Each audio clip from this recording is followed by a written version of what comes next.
नमस्कार, मी ऋतुजा। ह्या बातमीपत्राला सुरुवात करण्याआधी जर आपल्याला संपूर्ण कोकणातील आणि मुंबईतील लोकप्रिय JPR चॅनलचं आपलं कोकण हे चॅनल जर का दिसत नसेल तर आजच आपल्या जवळच्या केबल ऑपरेटरशी संपर्क साधा आणि हो, जाहिरातीसाठी सुद्धा खाली दिलेल्या नंबरवरती नक्की संपर्क साधा।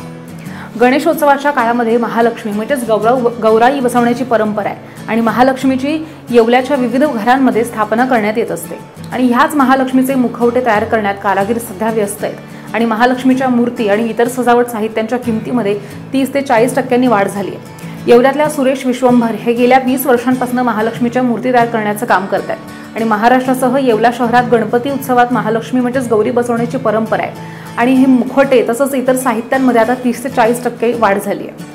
यामध्ये शाडूच्या मातीचे सुद्धा मुखवटे आहेत। वेगवेगळ्या प्रकारचे महालक्ष्मीचे सजावट साहित्य सुद्धा बाजारामध्ये दाखल झाले आणि ह्या साहित्यांच्या किमतीत 30 ते 40% वाढ झाली आहे अशी माहिती सध्या कारागीर देत आहेत।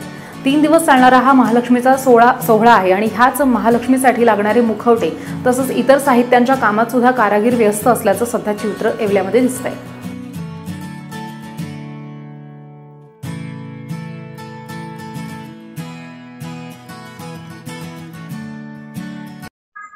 माझं नाव दीपाली सुरेश विश्वंभर, येवला। आमच्या इथे 20 ते 25 वर्षापासून गौराईची विक्री चालू आहे। आमच्या येवला आता 2 दिवसावर गणपती आले आहे आणि गणपतीची बहीण ही गौराई तिच्या पाठोपाठच येते। आमच्या इथे सर्व सामान गौराईची विक्रीला आहे। धाडाच्या हात, आशीर्वादाच्या हात, सुट्ट्या हात, कोठ्या, गॅलनाइज कोठ्या, स्टीलच्या कोठ्या, शाडूचे मुखोटे, पितळी मुखोटे, सर्व सामान योग्य दरात मिळते। साज शृंगार पण मिळतो।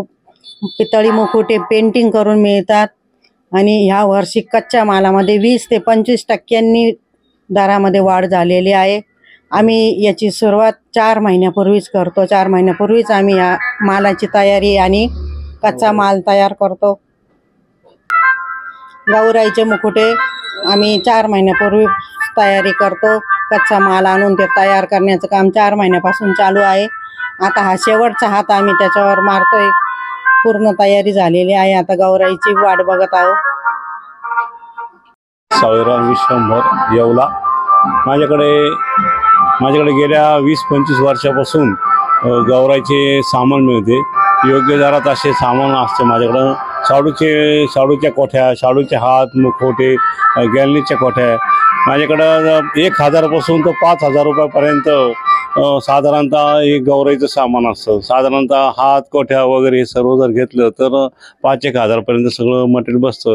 यावर्षी कच्च्या मटेरियलचे भाव वाढल्यामुळे जवळपास 25% फरक पडला यावर्षी। तरी आम्ही आता दिवस रात्र हे सगळं तयार करत आहोत आणि आता ह्या गणपतीच्या उत्सवामध्ये आम्ही ही गौराईची वाट बघत आहोत।